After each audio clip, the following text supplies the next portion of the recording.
اللہ رب العالمین نے جناب حضرت سیدنا عثمان غنی رضی اللہ تعالیٰ کو بڑا مقام عطا فرمایا،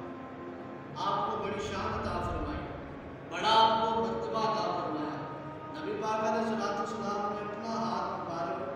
رکھ کر فرمایا کہ یہ ہاتھ عثمان کا ہاتھ ہے۔ جناب سیدنا عثمان غنی رضی اللہ تعالیٰ مدینہ پاک میں گئے تھے، نبی پاک علیہ الصلوۃ والسلام کے قاصد بن کر فرمایا یہ ہاتھ عثمان غنی کا ہاتھ ہے۔ تو یہ رب العالمین نے حضرت جناب سیدنا عثمان غنی رضی اللہ تعالیٰ کو نشان عطا فرمایا، یہ مرتبہ عطا فرمایا کہ امام الانبیاء